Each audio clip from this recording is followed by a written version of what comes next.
এখন আমাদের প্রশ্ন হচ্ছে যে জগতে তো বহু গুরু, সাধু, সন্ত, ঋষি, মনীষী, দেব দেবী আছে। তাহলে আমাদের জীবনের পথপ্রদর্শক পুরুষোত্তম শ্রী শ্রী ঠাকুর অনুকূল চন্দ্রকেই কেন করতে হবে?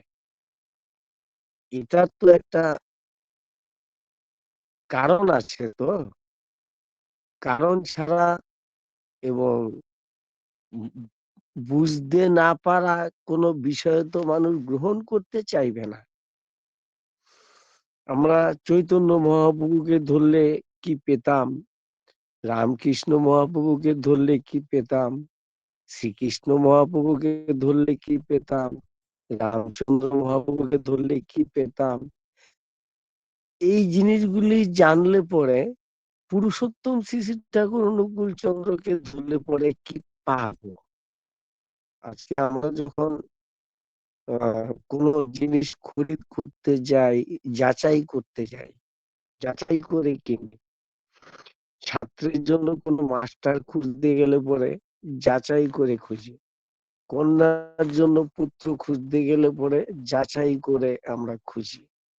সব দিক বিচার বিবেচনা করে যখন বুঝতে পারি যে গ্রহণযোগ্য, সামঞ্জস্যতা আছে, তখন কিন্তু আমরা সিদ্ধান্ত নিয়ে নিই। এরকম পুরুষোত্তম শ্রী শ্রী ঠাকুর অনুকূল চন্দ্রকে গ্রহণ করার মূল কারণটাই হচ্ছে আমাদের পুরুষোত্তম শ্রী শ্রী ঠাকুর অনুকূল চন্দ্র। এটা আমি আগেও বলেছি, এখনো বলছি, প্রতিটি যুবক যুবতীদের 11 বছর হওয়া মাত্রই এই এই কথাটা জানার দরকার যে সত্যানুসরণের প্রথম পৃষ্ঠার মধ্যে যে লেখা আছে যে ভারতের অবনতি তখন থেকেই শুরু, ভারতের অবনতি ডিজেনারেশন তখন থেকেই শুরু হয়েছে যখন থেকে অমূর্ত ভগবান অসীম হয়ে উঠেছে, ঋষি বাদ দিয়ে ঋষি বাদের উপাসনা শুরু হয়েছে।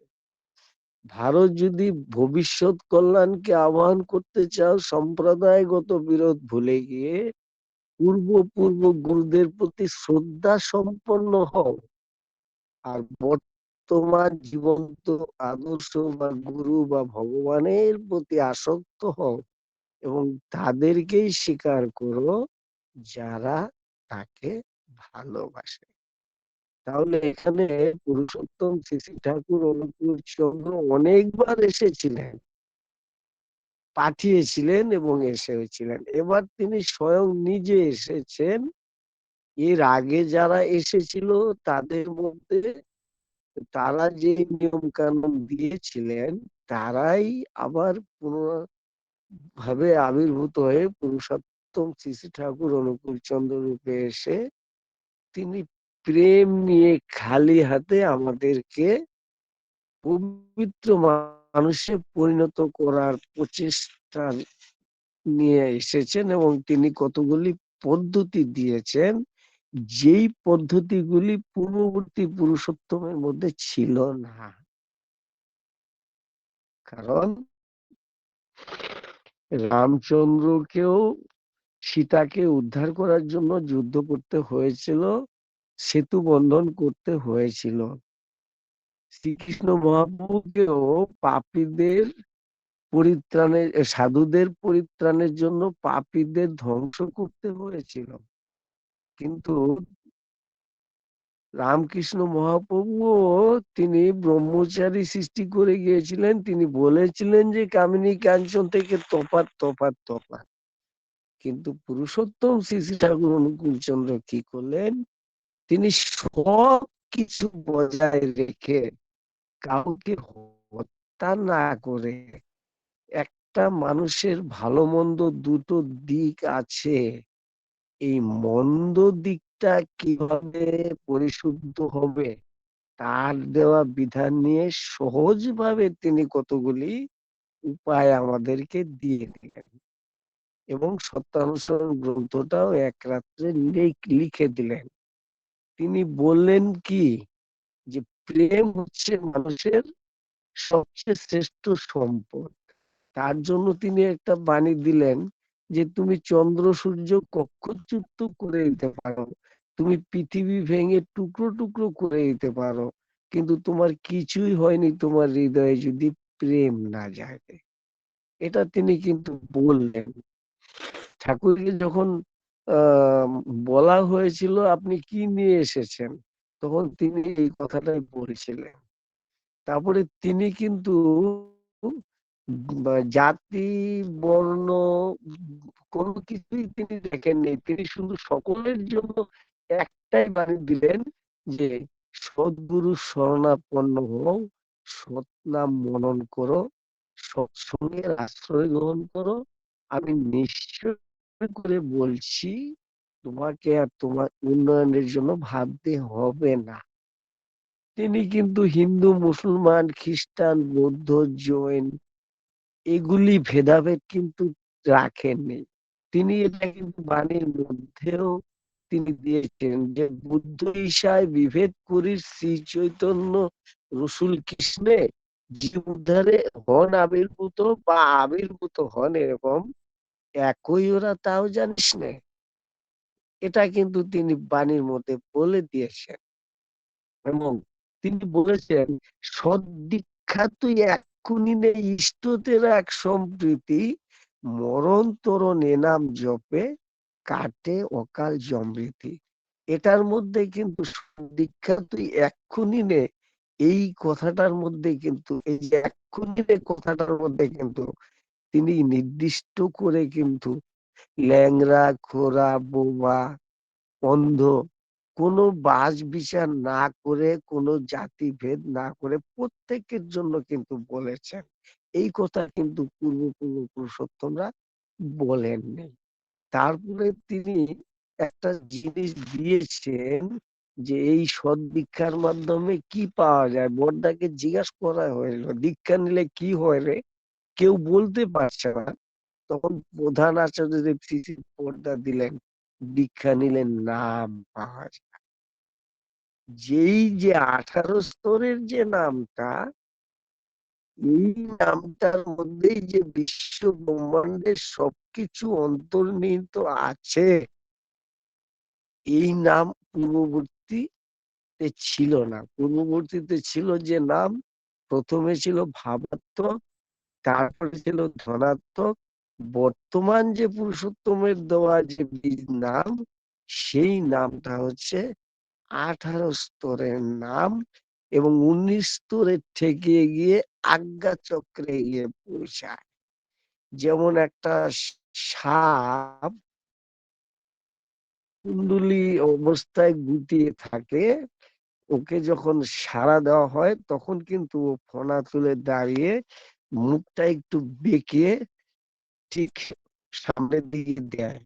ওই সামনের দিকে ফলো করাটাই হচ্ছে আমাদের, ওটা হচ্ছে আজ্ঞা চক্র। এই আমাদের এই যে নামটা, এই নাম করতে করতে করতে করতে মেরুদণ্ডের সবকটা কুণ্ডলী সোজা হতে হতে হতে হতে লাস্ট আজ্ঞা চক্রে গিয়ে পৌঁছায়। ওখানে গিয়েই ঠাকুরের মূর্তিটা বসিয়ে নামটা যদি আমরা করি, তাহলে আমাদের সারা শরীরের সারা প্রবণ ক্ষমতা বৃদ্ধি পায়, অবলুপ্ত কোষগুলি জাগ্রত হয়, কোষ থেকে গ্রন্থি, গ্রন্থি থেকে অঙ্গ, অঙ্গ থেকে শরীর পর্যন্ত আমাদের প্রভাব পায়। এবং এটা পরীক্ষা করে দেখাও গিয়েছে যে কুষ্টিয়াতে 32 বেডের একটা নামের হসপিটাল করা হয়েছিল।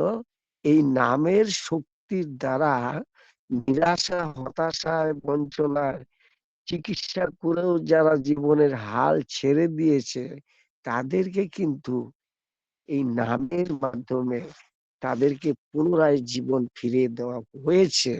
সেটা কুষ্টিয়াতে ছিল। পুরুষোত্তম শ্রী শ্রী ঠাকুর অনুকূল চন্দ্র নিজের জীবন দশাতে দেখিয়ে দিয়েছেন এবং প্রেম দিয়ে বহু পাপী মানুষকে পবিত্র বানিয়ে তাকে জগতের একটা মহান ব্যক্তিত্বে পরিণত করে দিয়েছেন, যেটা পূর্ব পুরুষোত্তমদের মধ্যে ছিল না। রামচন্দ্র লব কুশকে রেখে যেতে পারেননি, শ্রীকৃষ্ণ মহাপ্রভুও রেখে যেতে পারেননি, অর্জুনও অভিমন্যুকে রাখতে পারেননি, বুদ্ধদেবও রাহুলকে রাখতে পারেননি, চৈতন্য মহাপ্রভু তো বিয়েই করেননি, রামকৃষ্ণ মহাপ্রভু তিনি তো তার সন্তান ছিল না, উত্তরসূরি রেখে যেতে পারেননি। কিন্তু পুরুষোত্তম শ্রী শ্রী ঠাকুর অনুকূলচন্দ্র কথা দিয়ে গিয়েছেন যে আমার অবর্তমানে আমি আমার বংশধরের মধ্যে দিয়ে 10,000 বছর পর্যন্ত জীবন্ত থেকে জগৎটাকে চালিয়ে নেওয়ার প্রচেষ্টার মধ্যে আমি থাকব। তাই আমাকে অনুসরণ করার মধ্যে দিয়েই জগৎ মুক্তির পথে পাবে, প্রত্যেকে পরিত্রাণ পাবে। এবং শেষ পর্যন্ত আমাদের প্রধান পরম পূজ্যপাদ শ্রী শ্রী দাদাও কিন্তু অবিন দাদাকে বলে গিয়েছিল আজ থেকে 7-8 বছর আগে যে জানিস, আমি তো থাকবোই না, তোর বাবা হয়তো নাও থাকতে পারে, কিন্তু আমার বয়সের সমান যখন তোর বয়সটা হবে তখন দেখবি সারা ভারতবর্ষ ঠাকুর ঠাকুর করছে, আর সেই ভারতবর্ষকে অনুসরণ করে সারা বিশ্ব চলার চেষ্টা করবে। এই কথা কিন্তু দাদাও বলে গিয়েছেন। তাই আমি প্রতিটি ইয়ং জেনারেশনকে, প্রতিটি পিতামাতাকে আহ্বান করছি, দোষ গুণ মদ গাঁজা ভাং অনুলোম প্রতিলোম যাই করুক না কেন, কোনো কিছুর মধ্যে বাধা না দিয়ে আমরা হৃদয়স্পর্শী আচরণের মধ্যে দিয়ে খালি পুরুষোত্তমের বাউন্ডারির মধ্যে পৌঁছে দেব। ওই হসপিটালে পৌঁছে দিলে ওই হসপিটালের যে চিকিৎসকরা আসবে তাদেরকে চিকিৎসা করে ঠিক করে তৈরি করে দেবে। তাই আমার একটাই আহ্বান প্রতিটি পিতামাতার কাছে এবং প্রতিটি ইয়ং জেনারেশন এখানে উপস্থিত আছেন, তারা দেরি না করে এক্ষুনি সদ্গুরু শরণাপন্ন হয়ে যাওয়াই হচ্ছে ভালো থাকার একটাই পথ।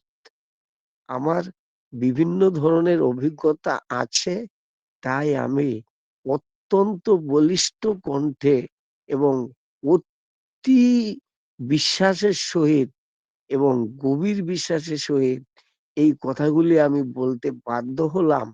যদি প্রমাণ আমার কাছে চান তাহলে আমি সমস্ত প্রমাণ দিয়ে দিতে পারবো। যার জন্যই আমি উপযাজক হয়ে ওই দাদার কথার সুরে তাল মিলিয়ে আমি এই কথাগুলি বলতে বাধ্য হলাম। জয় গুরু, সকলেই ভালো থাকবেন।